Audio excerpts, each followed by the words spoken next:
Welcome in my YouTube channel सरकारी results जॉब.com में।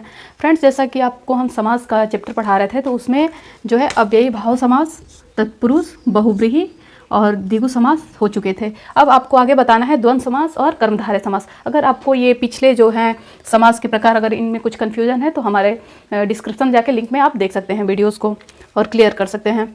इसमें फ्रेंड्स आज हम लेते हैं इसमें द्वंद्व समास।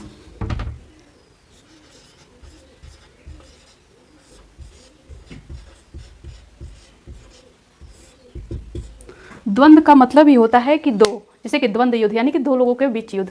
द्वंद्व क्या बोला जाता है? मतलब कि दो के बीच में हो। तो दो के बीच में जैसे कि एग्जाम्पल्स हम लेते हैं माता पिता। माता पिता लेते हैं यानी कि उसका मतलब क्या हुआ कि और, इसके बीच में मतलब और का लोप हो जाता है। दो शब्दों को जोड़ा जाता है तो बीच में और का लोप हो गया, माता और पिता। या फिर और के अलावा इसमें या भी हो सकता है, अथवा भी हो सकता है, एवं भी हो सकता है। तो इसमें क्या होता है,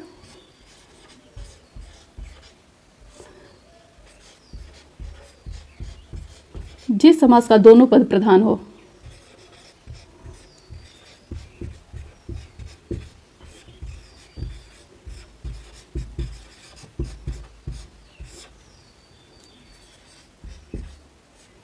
द्वंद्व समास कहलाता है।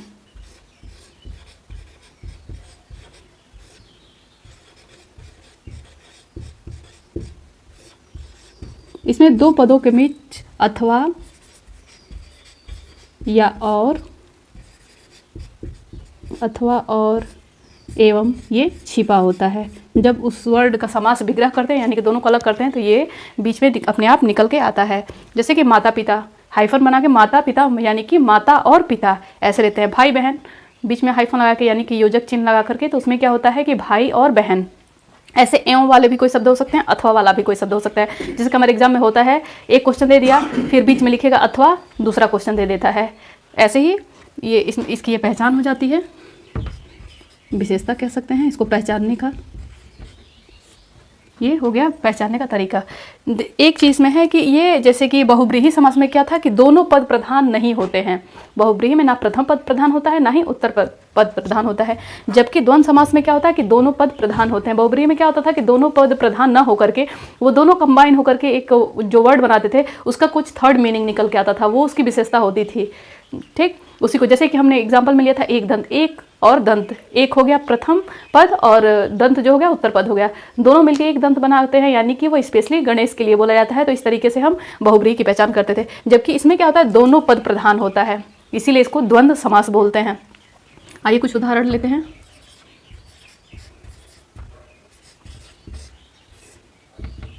इसकी एक और पहचान जैसे कि बना देगा, इसको योजक चिन्ह बोलते हैं। योजक माने कि जोड़ना, योजक चिन्ह इसमें दिया जाता है। इसको हाइफन बोलते हैं, योजक चिन्ह। लेकिन बस योजक चिन्ह से ये कह देना कि ये द्वंद्व समास है, ऐसा नहीं होता है। बहुत सारे मतलब ऐसे हाइफन बन के कुछ अव्ययी भाव में आ जाते हैं। जैसे कि एग्जांपल हमने दिया था आपको कभी कभी, यानी कि जब सेम वर्ड रिपीट हो तो वहाँ पे क्या होता है, अव्ययी भाव हो जाता है। यानी कि बारंबार या फिर बार बार अगर बीच में डैश ला के देता है तो वहाँ पे क्या होता है, अव्ययी भाव हो जाता है।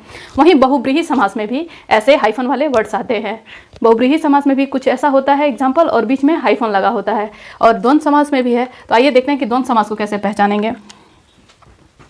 जैसे कि हो गया लोटा डोरी, लोटा डोरी, लोटा डोरी। आपके एग्जाम में एक बार पूछा गया था, दाल भात ऐसे करके पूछा था। ये ग्रामीण एरियाज में ऐसे बोले जाते हैं, ऐसे वर्ड करके पूछा था। तो ये कौन सा समास हुआ? तो ये द्वंद्व समास हुआ, क्योंकि ये दोनों अपने आप में जो है कि एक एक शब्द हैं, एक एक वस्तुओं का नाम है अलग अलग। इसको जब हटाते हैं तो और अपने आप जुड़ जा रहा है। इसमें माता पिता हो गया, भाई बहन हो गया। अगर होता इसमें कि भोली भाली, अगर ऐसा वर्ड आता है तो ये किसी के स्वभाव को प्रदर्शित कर रहा है। वहाँ पे वो क्या हो जाता है, अगर किसी के स्वभाव को, किसी की विशेषता को बताया जा रहा है और बीच में ऐसे लगा हुआ है हाइफन का चिन्ह, तो वहाँ पर कर्मधारय समास होता है। जब भी किसी के स्वभाव से रिलेटेड हो, जैसे कि कहा जाए कि महात्मा यानी कि महान आत्मा, तो उसकी क्वालिटी बताई जा रही है, उसकी विशेषता बताई जा रही है, तो वहाँ पर क्या हो जाता है, कर्मधारय समास होता है। वो अपने कर्म से प्राप्त किया है। आता है हाइफन वाले वर्ड में लूला लंगड़ा, लूला लंगड़ा। तो तो यहाँ पे बस हम योजक चिन्ह से अगर अपने दिमाग में रट लिए हैं कि योजक चिन्ह से द्वंद्व समास हो गया, तो नहीं, ये किसी की विशेषता को बता रहा है। कोई व्यक्ति है जो कि क्या है, लूला लंगड़ा है, पैर से विकलांग है, तो इस तरीके से हाइफन लगा के वर्ड्स बताते हैं। ये इसलिए क्लियर कर रही हूँ आपको क्योंकि ये हमारे जहन में बैठ गया है कि नहीं हाइफन वाले द्वंद्व समास होते हैं, इसको पढ़ने की जरूरत नहीं है, इसको हम ऐसे ही जहाँ दिखेगा वहाँ ट्रिक लगा देंगे कि ये हो गया द्वंद्व समास। तो ऐसा नहीं है, इसलिए आपको बता रहे हैं। और आइए अब हम देखते हैं कर्मधारय समास को। इसमें इसको ऐसे लेंगे, इस समास के लिए एक बार देख लीजिए। ये प्रथम पद होता है, प्रथम पद, और ये होता है उत्तर पद, उत्तर पद होता है। ये दोनों पद क्या होते हैं, प्रधान होते हैं, यानी कि दोनों की अपने आप दोनों मीनिंगफुल होते हैं, दोनों को आप चेंज नहीं कर सकते। और इसका एक ये होता है कि इसका जब समास विग्रह किया जाता है, यानी कि इसका अर्थ जब निकाला जाता है तो अपने आप बीच में और, या, एवं ऐसे शब्द निकल के आते हैं। तो फ्रेंड्स अब हम देखते हैं कर्मधारय समास। कर्मधारय समास अपने नाम से इंडिकेट कर रहा है कि जो हमको कर्म करने से मिल रहा है वही हमारा क्या है, कर्मधारय समास है।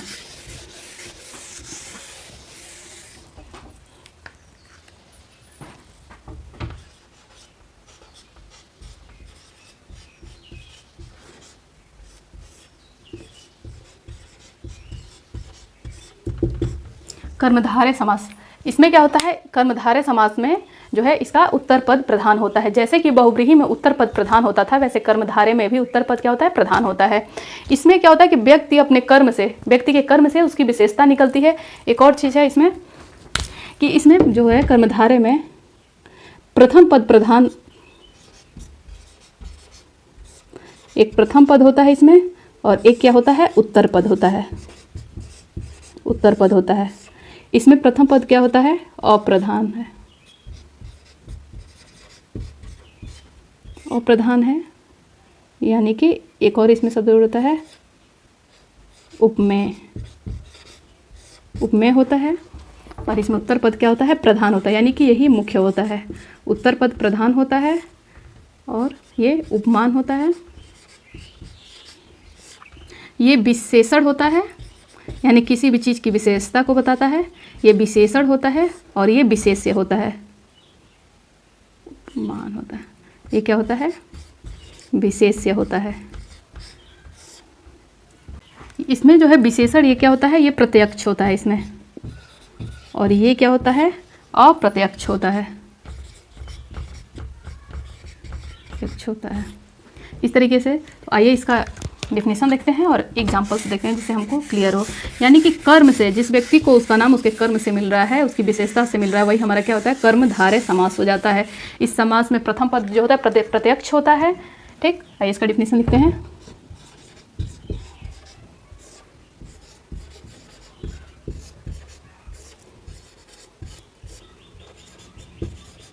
जिस समास का प्रथम पद क्या होता है, प्रत्यक्ष, इसको कह सकते हैं कि उपमान, और दूसरा पद जो है अप्रत्यक्ष, यानी कि ये उसकी क्वालिटी को तो नहीं दिखाता, लेकिन प्रथम पद जो होता है उसकी विशेषता को दिखाता है। अप्रत्यक्ष यानी कि उपमेय हो, वो क्या कहलाता है, कर्मधारय समास कहलाता है।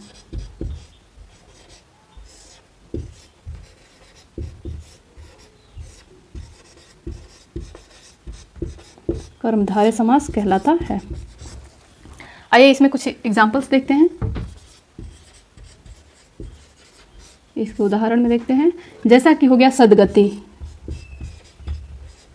सदगति, सद का मतलब क्या होता है, ये हो गया प्रथम पद, ये हो गया उत्तर पद, ये प्रत्यक्ष दिखता है, क्या होता है, प्रत्यक्ष, यानी कि इसका मतलब क्या हुआ, सद का जो अर्थ निकल के आता है, सद का अर्थ होता है अच्छा, यानी कि किसी को सदगति प्राप्त होना, यानी कि जैसे कि हमारे जो है सेना में नौजवान होते हैं वो वीर गति को प्राप्त होते हैं, यानी कि एक ऐसा यहाँ से इस तरीके से शहीद होना कि वहाँ पे नाम मरते तो हर कोई है लेकिन वो शहीद हो जाते हैं, अमर हो जाते हैं। तो इस तरीके से सदगति, अच्छी गति जिसको मिले लास्ट में, अंत में सदगति, यानी कि सद का मतलब अच्छा, ये उसकी विशेषता बता रहा है। गति तो हो रही है लेकिन किस तरीके की हो रही है, अच्छी गति हो रही है, सदगति हो रही है। ऐसे एग्जाम्पल में ले सकते हैं दुरात्मा, दूर का मतलब क्या होता है, बुरी, तो बुरी आत्मा अच्छी आत्मा भी हो सकती है और बुरी आत्मा भी हो सकती है। दुरात्मा यानी यानी कि इसमें कहने का मतलब ये है कि किसी भी व्यक्ति विशेष या फिर स्थान विशेष की इसमें विशेषता बताई जाती है कि उसकी क्वालिटी की वो कैसा है। जैसा कि हमने एक एग्जाम्पल में लिया था लूला लंगड़ा, भोली भाली, ये सब क्या होते हैं, किसी भी व्यक्ति विशेष का ये जो है स्वभाव है। ठीक, तो किसी की भी विशेषता को बताना, कोई भी जैसे कि कार है वो काली है तो उसकी क्या हो गई, विशेषता हो गई। ठीक, तो इस तरीके से हम क्या कह सकते हैं कि ये कर्मधारय समास है। अपने कर्म से जिसको नाम मिल रहा है उसको कर्मधारय समास यहाँ पे कहा जा रहा है। महात्मा हो गया, दुरात्मा हो गया, सदगति हो गया, भोला भाला, लूला लंगड़ा, इस तरीके के वर्ड्स जो आते हैं वो क्या होते हैं, कर्मधारय समास में आते हैं। फ्रेंड्स, अब मैं कुछ आपको एग्जाम में लिए गए कुछ बहुत ही प्रसिद्ध फेमस वर्ड्स हैं, वो बार बार जैसे कि इसमें क्वेश्चंस हैं वो लिए जाते हैं, उसको बताती हूँ कि जिससे आपका क्लियर हो जाए।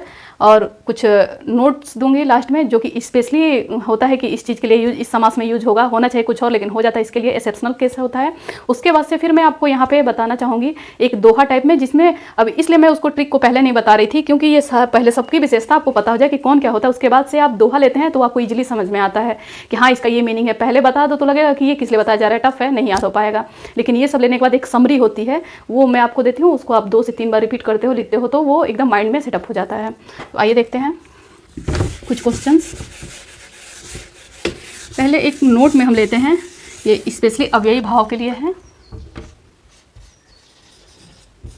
नोट में है कि अगर जैसे कि लिख दिया पंचगंगम, पंचगंगम यानी कि जहाँ पर ये नदियों का है, ये पंच लिखा है, इसका मतलब आप समझेंगे कि 5, तो जितनी भी नदियाँ होती हैं, ये पूछेगा कि कौन सा समास है, तो यहाँ पे आप पंच दे करके कहेंगे कि ये तो द्विगु समास है, क्योंकि द्विगु समास में संख्यावाचक होता है। तो ऐसा नहीं है, जहाँ कहीं भी किसी भी नदी के आगे, जहाँ कहीं भी किसी भी नदी के आगे, किसी भी नदी के आगे संख्या लिखी हो, नदी के आगे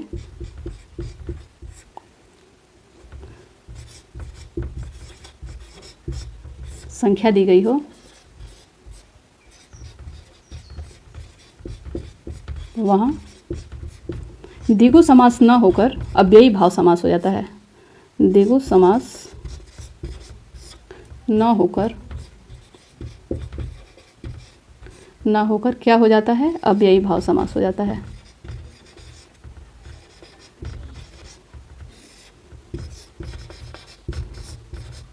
समास हो जाता है।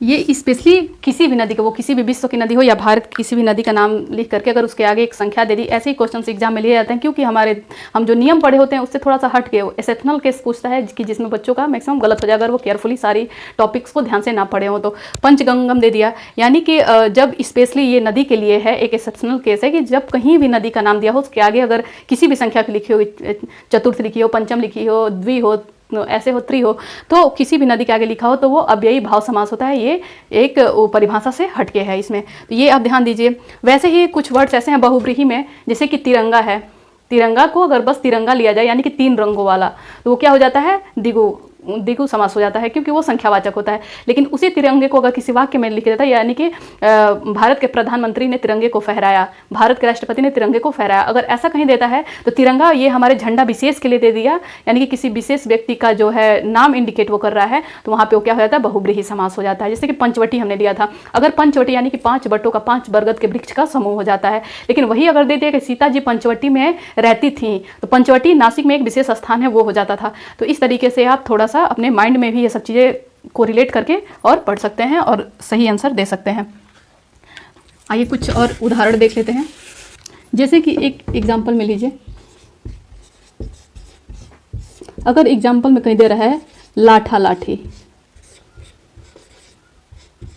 ऐसा दे दिया तो आप सोचेंगे ये कौन सा समास है, बीच में हाइफन लगा हुआ है, तो ऐसे, तो ये लाठा लाठी अगर कोई कहता है कि वहाँ पे लाठा लाठी हो रहा है, उसका मकसद क्या होता है कहने का कि वहाँ पे क्या हो रहा है, झगड़ा हो रहा है। तो ये दोनों शब्द प्रधान ना होकर के किसी तीसरे वर्ड को इंडिकेट कर रहा है, यानी कि झगड़े को प्रदर्शित कर रहा है।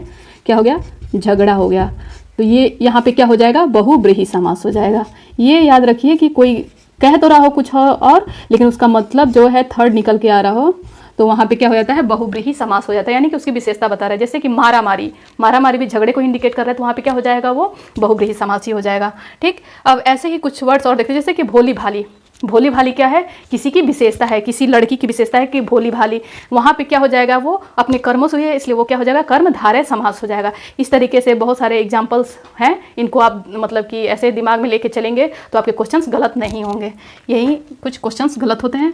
अब मुझे इतना विश्वास है कि अब आपके क्वेश्चन नहीं गलत होंगे। आइए एक ट्रिक को देखते हैं, उसके बाद से यहाँ पे हमारा समास खत्म होगा और नेक्स्ट एपिसोड में आपको मैं संधि की शुरुआत करूँगी। फ्रेंड्स, ये जैसे कि ये पूरा समरी है समास का, इसको थोड़ा सा हम देखते हैं। इसको देखने में तो अभी लेंदी लगेगा, लेकिन अब जब 2 से 3 बार लिखोगे तो ये पोएम की तरह क्या होगा, हमारे माइंड में सेटअप हो जाएगा, फिर क्वेश्चंस गलती नहीं होंगे। इसमें दिया है कि द्वंद्व समास में और छिपे। द्वंद्व समास में बीच में क्या छिपा होता है, उदाहरण में और छिपा होता है। तो द्वंद्व समास में और छिपे, दिगु में पहला गणना पदावत है। आपने सीखा ना कि संख्या उसमें पहले होता है, तो दिगु में गणना पद आवत है। बीच में कारक चिन्ह छिपे, जिन 2 पदों के बीच में कारक चिन्ह छुपा होता है वो क्या कहलाता है, हमारा तत्पुरुष कहलाता है। तो बीच में कारक चिन्ह छिपे, उत्तर तत्पुरुष कहावत है, वो तत्पुरुष कहलाता है। पहला पद जिसमें विशेषण हो, कर्मधारय नाम गिनावत है। पहला पद जिसमें विशेषण हो, यानी कि अपनी विशेषता के कारण ही कोई जाना जाए, वो क्या कहलाता है, कर्मधारय, अपने कर्म से जाना जाए, वो कर्मधारय नाम गिनावत है। अव्यय में अव्यय पूर्व छिपे। अव्यय का मतलब कि अपरिवर्तित हो। अव्ययी भाव में क्या होता था कि पहला पद नहीं बदलता था, प्रधान होता था, जैसे कि प्रतिमाह, प्रतिवर्ष, ठीक, यथाशक्ति, यथासंभव, ऐसा वर्ड मैं आपको बताई थी एग्जाम्पल्स में। तो अव्ययी में अव्यय, यानी कि जो व्यय ना हो, जो बदले ना, जो खर्च ना हो। तो अव्ययी में अव्यय पूर्व छिपे, बहुब्रीहि में अन्य प्रधान कहावत है, यानी कि दोनों 2 पद होंगे। अगर समास विग्रह में 2 पद होते हैं तो वो दोनों पद प्रधान ना होकर के उसका कुछ थर्ड मीनिंग निकलता है। अर्थात नीलकंठ अगर कहा जाए, नीला है कंठ जिसका, ठीक, लंबोदर कहा गया, अर्थात जिसका लंबा उदर हो, जिसका लंबा पेट हो, उसको गणेश नाम दिया जाता है। एक दंत हो गया, ये क्या कहलाते हैं, ये अपने मेन मीनिंग को ना, एक दंत, ये दोनों अलग अलग हैं, प्रथम पुरुष उत्तर पुरुष, और लास्ट में आंसर किसका देते हैं, ये मीनिंग किसकी आती है, गणेश की आती है। तो इस तरीके से हम इसको 2 से 3 बार अगर पोएम की तरह पढ़ते हैं तो ये पूरा समास का यहाँ पे ये समरी हो जाता है। ठीक, इस तरीके से हम इसको देखेंगे। उम्मीद करती हूँ आपको ये वीडियो सेक्शन पसंद आया होगा। Thank you for watching.